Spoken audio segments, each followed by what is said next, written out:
축복하겠습니다. 당신은 약하지만 주님은 강하십니다. 축복의 통로를 이어갑시다. 할렐루야.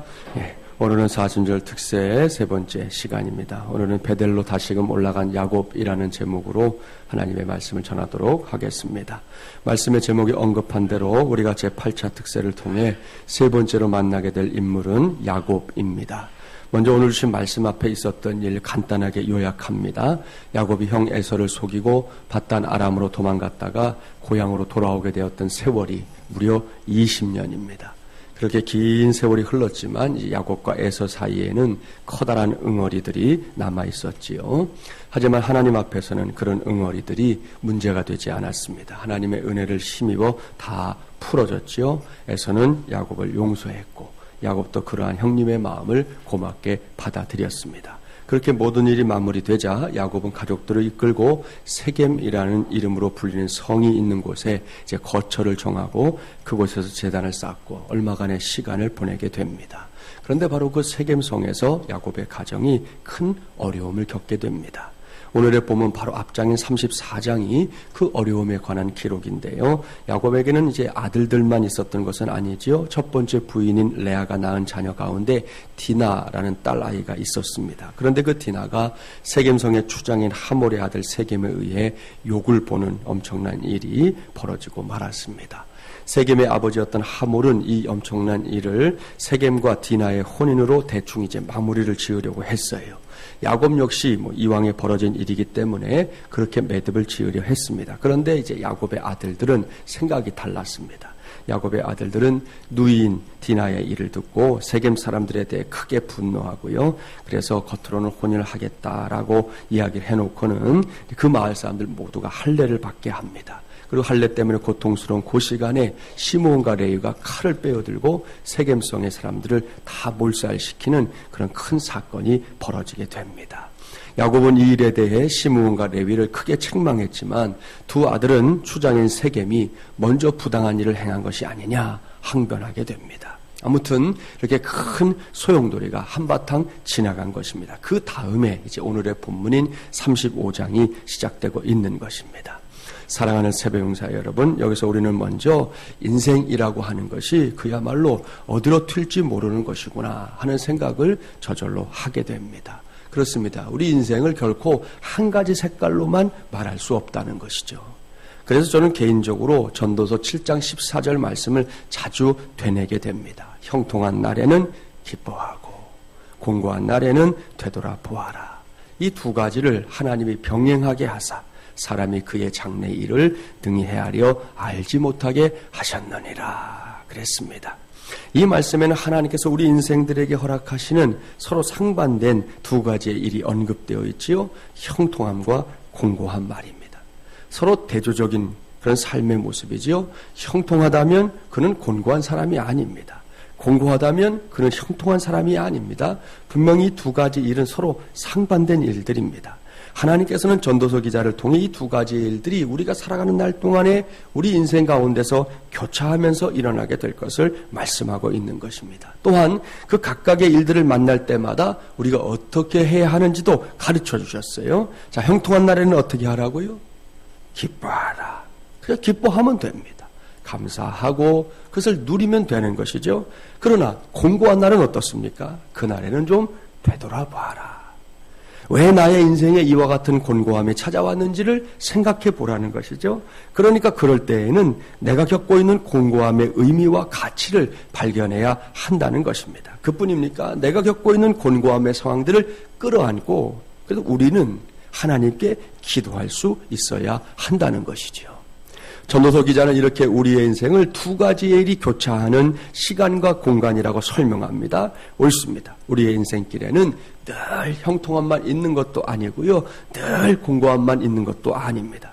하나님께서 이 두 가지의 상반된 상황을 우리의 인생에 병행해 놓으셨습니다. 그런데 많은 사람들이 이와 같은 하나님의 뜻을 제대로 알지 못합니다. 어떤 이들은 자신의 곤고함과 어려움이 마치 일평생 계속될 것처럼 생각하고는 오만 가지 인상을 쓰며 살아갑니다. 그저 힘겹다고만 합니다. 안전한 선한 눈물만 흘립니다. 입만 열면 불평이요 죽지 못해 사는 것이라고 되뇌입니다. 이것은 잘못된 태도라는 것이지요. 혹 지금 우리 중에 이러한 삶의 자리에 앉아있는 성도가 있다면 꼭 기억해야 합니다. 그 곤고함은 결코 평생 계속될 일 아닙니다. 지금 겪고 있는 그 공고함 뒤에는 반드시 형통한 날이 올 줄 믿습니다. 그것이 하나님의 섭리라는 것이죠.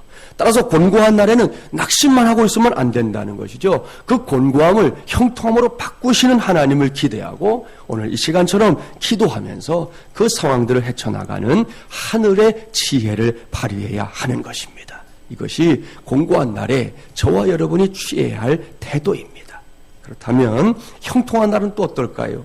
형통한 날도 평생 계속되는 것은 아니라는 것이죠.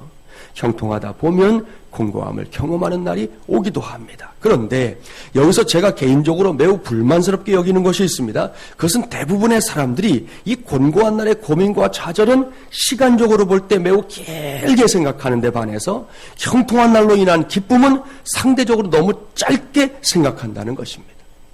그리 길지 않은 목회 생활을 해봤지만 이런 경우들을 정말 많이 봤습니다. 적지 않은 사람들이 이 곤고한 경험의 시간들을 매우 길게 여깁니다. 마치 끝이 보이지 않는 긴 터널에 들어가 있는 것처럼 생각하고는 그 터널 속에서 좀처럼 빠져나오려고 하지 않는 사람들을 만날 때가 있다는 것이죠. 그런데 상대적으로 형통한 경험들은 그 생명력이 짧아요. 너무 짧아요. 지난 주일에 만났을 때 자신의 형통함의 경험을 들뜬 마음으로 간증하던 사람이 채 하루도 되지 않아서 털썩 주저앉아 버린 것을 볼 때가 적지 않기 때문입니다. 이게 불만스럽다는 거예요. 여러분 한번 생각해 보세요. 기왕이면 어차피 이 두 가지가 우리 인생길 가운데 있다고 하면 기왕이면 거꾸로 되어야 하는 거 아니겠습니까? 곤고함을 경험하는 시간들은 짧고 형통함을 경험하는 시간도 좀 길어야 하는 거 아니냐는 것입니다. 여러분 정말 그렇게 우리가 살 수 있는 은혜를 꼭 구하는 이 새벽이 되시기를 바랍니다. 그러려면 꼭 한 가지 하실 일이 있어요. 지미 카터 대통령 아시죠? 그런 믿음의 사람으로 알려져 있습니다. 그가 쓴 살아있는 신앙이라는 책을 보면 이런 대목이 있어요. 우리들 특히 신앙을 가진 사람들에게는 보다 높은 삶의 표준과 기대치가 있어야 한다. 그것은 말할 것도 없이 복음서를 통해 예수께서 보여주신 삶의 원칙이다. 그리스도인들에게 이 원칙은 일반적인 종교 규범들 가운데 하나가 아니라 우리 개인의 행동과 일생을 기준하는 유일한 규범이 되어야 한다고 나는 믿는다.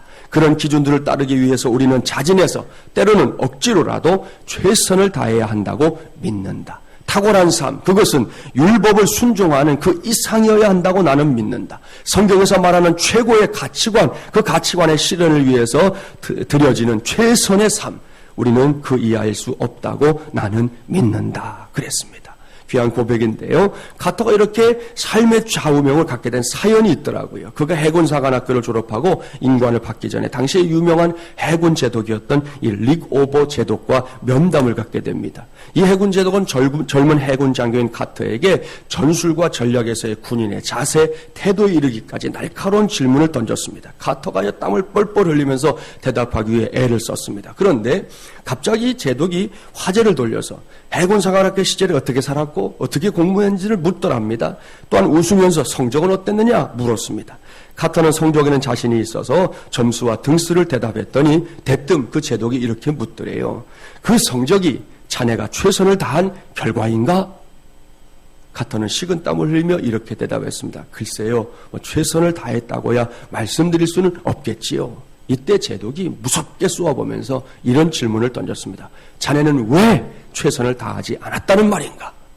카터는 제독의 질문에 더 이상 답변할 수 없었습니다. 그날 밤 카터는 이런 생각을 했다는 것이죠. 내가 인생을 다 살고 주님 앞에 서는 날, 주님은 이 해군 제독이 던진 것과 비슷한 질문을 나에게 던지실지 모른다. 그때 만약 주님께서 이렇게 물으신다면 나는 어떻게 대답할 것인가?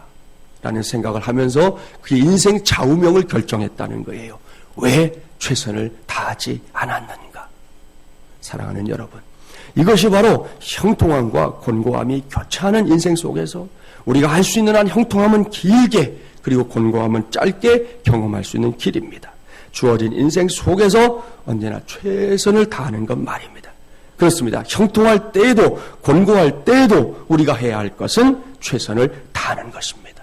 그러면 하나님께서는 반드시 우리의 형통함을 보다 길게 누리게 하실 줄 믿습니다. 그리고 우리의 권고함은 보다 짧게 지나가게 하실 것입니다. 이러한 은혜를 꼭 누리는 저와 여러분이 되기를 주님의 이름으로 축복합니다. 그런 의미에서 한번 축복하겠습니다. 짝을 한번 지어보세요. 두 분씩.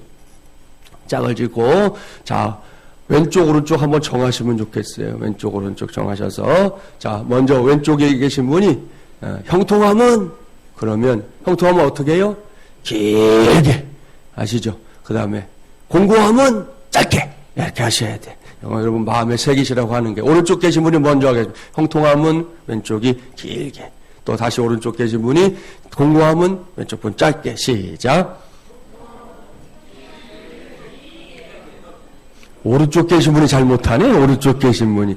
오른쪽 계신 분은 어려울 게 없는데, 자, 다시 하겠습니다. 그럼 제가 할게요. 제가 할 테니까 여러분이 뒤에 걸 하세요. 자, 한번 해보겠습니다. 형통함은, 공고함은, 예, 자, 아시겠죠? 그렇게. 자, 다시 한 번만 더 하겠습니다. 형통함은, 공고함은, 예, 꼭 그렇게 하십시오. 할렐루야. 예, 본문을 보면 야곱이 그런 사람인 걸 알 수 있어요. 야곱은 가정에 닥친 어려움 속에서 그저 망연자실하지 않고 다시금 일어서고 있습니다. 그 과정을 통해 야곱이 다시금 하나님을 만나고 있어요. 그리고 그는 하나님의 말씀대로 최선을 다합니다. 오늘 본문 1절부터 3절까지의 말씀을 함께 봉독해 봅니다. 1절부터 3절입니다. 하나님이 야곱에게 이르시되 일어나 베델로 올라가서 거기 거주하며 내가 내 영 에서의 낯을 피하여 도망하던 때에 내게 나타났던 하나님께 거기서 제단을 쌓으라 하신지라. 야곱이 이에 자기 집안 사람과 자기와 함께한 모든 자에게 이르되 너희 중에 있는 이방 신상들을 버리고 자신을 정결하게 하고 너희들의 의복을 바꾸어 입으라. 우리가 일어나 베델로 올라가자. 내 환난 날에 내게 응답하시며 내가 가는 길에서 나와 함께하신 하나님께 내가 거기서 제단을 쌓으려 하노라 하매. 아멘. 할렐루야. 사랑하는 새벽용사 여러분, 하나님께서 곤고함에 처해 있는 야곱에게 찾아오셨습니다. 얼마나 좋으신 하나님입니까? 언제나 제일 먼저 찾아오는 하나님이시니 말입니다. 그 하나님께서 지금 곤고함에 허덕이며 코가 석 잔은 빠져있는 야곱에게 지난 날을 추억하게 만들고 있습니다. 하나님께서는 야곱이 형 에서를 피해 밧단 아람으로 떠나던 그 시절, 그러니까 야곱이 방황하던 인생을 시작했던 그 시절을 떠올리게 하고 있습니다. 그때 하나님께서 베델에서 야곱을 만나러 주셨던 그 사건까지 떠올리게 하신 것입니다. 그러자 야곱이 어떻게 반응합니까? 너희 중에 있는 이방 신상들 다 버리고 자신을 정결하게 하고 너희들의 의복을 바꾸어 입으라. 우리가 일어나서 베델로 올라가자. 내 환난 날에 내게 응답하시며 내가 가는 길에서 나와 함께하신 하나님께 내가 거기서 제단을 쌓으려 하노라. 우리가 일어나 베델로 올라가자. 이것이 지금 곤고함에 빠져있는 야곱의 반응이고 그의 최선입니다. 그런데 이 말씀을 잘 보자는 것이죠. 무턱대고 베델로 올라가자가 아닙니다. 과거에 내 환난 날에 내게 응답하시며 내가 가는 길에서 나와 함께 하신 하나님 때문에 올라가자는 것입니다. 그 하나님의 은혜를 다시금 구하기 위해서, 그 하나님의 은혜를 다시금 누리기 위해서 베델로 올라가겠다고 밝히고 있는 것입니다. 오늘 이 새벽 저와 여러분이 이 말씀을 꽉 붙잡게 되기를 바랍니다. 이 말씀은 야곱에게 있어서 베델이 어떤 곳인지를 밝혀주는 거예요. 사실 베델이 모든 사람에게 그렇게 의미 있는 곳이었을까요? 아닙니다. 어떤 사람에게는 그냥 광야에 지나가는 여행길에 불과했을 수 있습니다. 어떤 사람에게는 자신이 알고 있는 수많은 지명 가운데 하나, 거기가 베델일 수 있는 것이죠. 이렇게 다른 사람들에게 있어서 베델은 그다지 큰 의미가 없는 그냥 지나치는 곳일 수 있습니다. 그런데 야곱에게는 결코 그렇지 않습니다. 아니, 그럴 수가 없습니다. 왠지 아시죠? 야곱이 그곳에서 하나님을 만났기 때문입니다. 그것도 매우 곤고했던 그 시절의 말입니다. 그리고 그곳에서 하나님의 은혜를 누렸고 그곳에서 하나님의 약속을 받았습니다. 그러니 베델이 야곱에게 어떻게 평범한 곳일 수 있겠습니까? 야곱에게 있어서 베델은 아주 특별한 곳일 수밖에 없는 것이지요. 은혜라는 것은 바로 그런 것입니다. 결코 잊지 못하게 하는 것, 순간순간 기억나게 하는 것, 그것이 하나님이 우리에게 주시는 은혜인 줄 믿습니다. 그렇기 때문에 은혜를 기억하는 사람은 언제나 큰 힘을 공급받는 남다른 체험, 신령한 체험을 할 수 있는 것이죠. 미국 남부에 제레미라는 한 청년이 살았습니다. 그는 매우 가난했지만 꿈이 있었어요. 그것은 반드시 대학에 가서 열심히 공부해서 어려운 사람들을 돕겠다 하는 꿈이었습니다. 그런 꿈을 품고 열심히 공부했고 결국 대학 합격 통지서를 받았습니다. 그 통지서 받던 날 이 친구는 평생 흘려도 모자랄 눈물을 흘렸습니다. 제레미는 자신이 어려서부터 품었던 그 꿈을 그려가며 대학 근처로 이제 거처를 옮겼습니다. 그리고 학기가 시작되기 전까지 그 근처 농장에서 일을 했습니다. 그런데 매일 점심시간만 되면 말 못할 고민이 있었습니다. 남들은 다 도시락 싸서 오는데 그런 도시락을 가지고 올 형편조차 되지 못했던 겁니다. 그래서 다른 사람들이 점심을 먹으려고 하면 그는 헛간 뒤쪽에 가서 앉아 있었습니다. 함께 일하는 사람들이 왜 점심을 먹지 않느냐 하고 물으면 그저 속이 좋지 않다 변명한 후에 헛간 뒤쪽에 가서 수돗물만 벌컥벌컥 마셨습니다. 얼마나 안타까운 일입니까? 그러던 어느 날이었어요. 인부들 중에서 조장으로 일하는 사람이 큰 소리로 벌컥 화를 냈습니다. 이놈의 마누라가 내가 돼진 줄 알아? 이렇게 많이 싸주니 누가 내 도시락 좀 먹을 사람 없어? 제레미는 그 말에 귀가 솔깃해졌습니다.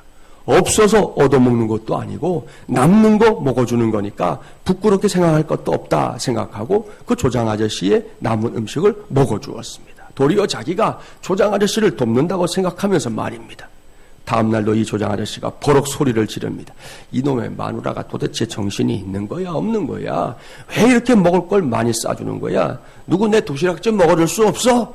제레미는 그날도 아무 부담 없이 도시락을 또 먹었습니다. 그렇게 한 달 동안 제레미는 조장 아저씨의 남은 도시락을 먹어주는 수고를 감당해 주었습니다. 그렇게 이제 한 달이 지나고 새 학기가 시작될 무렵이 되었어요. 그런 농장을 그만두면서 조장 아저씨 네 분에게 감사하는 마음을 표현하고 싶었습니다. 그런데 그 넓은 농장에서 조장 아저씨를 찾을 길이 없었어요.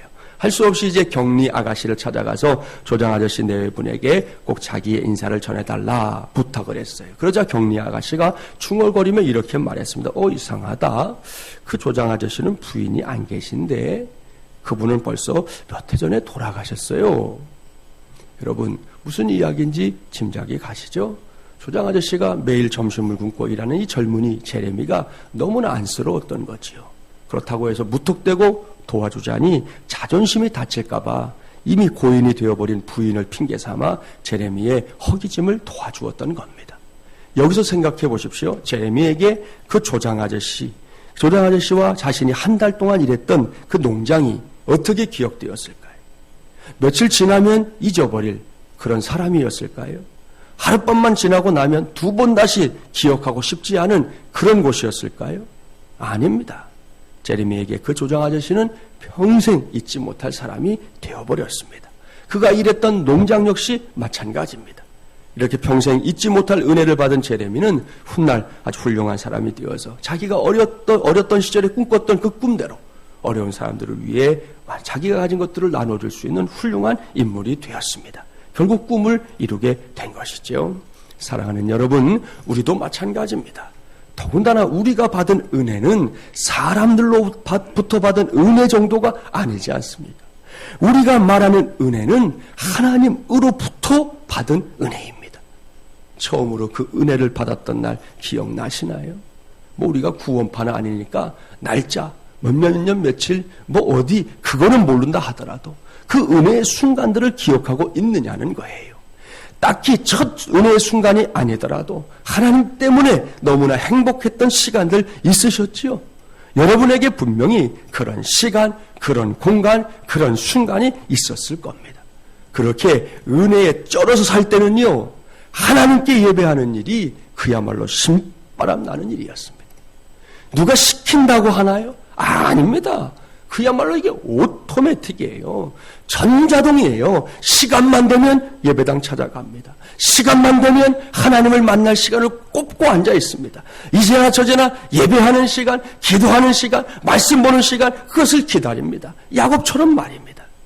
오늘 본문 6절과 7절 말씀, 함께 봉독해 볼까요? 6절 7절입니다. 야곱과 그와 함께한 모든 사람이 가나안 땅 루스 곧 베델에 이르고 그가 거기서 제단을 쌓고 그곳을 엘 베델이라 불렀으니 이는 그의 형의 낯을 피할 때에 하나님이 거기서 그에게 나타나셨음이더라. 아멘. 할렐루야. 야곱이 베델에서 다시금 하나님께 제단을 쌓고 있습니다. 그곳에서 지난날의 은혜를 되새기는 것은 물론이고 다가오는 미래의 시간까지 하나님께 맡기고 있습니다. 여러분, 이것이 은혜를 아는 사람의 삶입니다. 신앙생활이 좀 둔탁해지는 경우들이 있어요. 신앙생활을 열심히 하다가 식어지는 경우들이 있어요. 그런데 우리는 그 모든 이유들을 자꾸 사람들에게서 찾습니다. 어떤 상황에서 찾습니다. 어떤 이유들을 자꾸만 찾아내려고 하는데 그 이전에 가장 중요한 이유는 내가 은혜를 망각하고 있다는 것을 기억해야 합니다. 다른 게 문제가 아니라는 것이죠. 은혜만 기억해도 우리 주님 예수 그리스도의 이 십자가만 우리가 정확하게 기억할 수 있어도 우리가 그렇게 나태해지거나 뒤로 물러가거나 식어지거나 주저앉을 일이 없다는 것이죠. 그런데 우리가 그 은혜에 대한 감격이 세월이 흘러가면서 더 깊어지고 넓어지고 풍요로워져야 되는데 오히려 더 좁아지고 가치 없어지게 생각하고 값싼 은혜가 되어지기 때문에 그래서 우리의 신앙에 문제가 생기는 것입니다. 간절히 바라기는 오늘 야곱이 보여주고 있는 것처럼 하나님의 은혜에 대한 감격이 저와 여러분의 삶에서 평생 동안 끊이지 않고 솟구치는 셈이 되기를 바랍니다.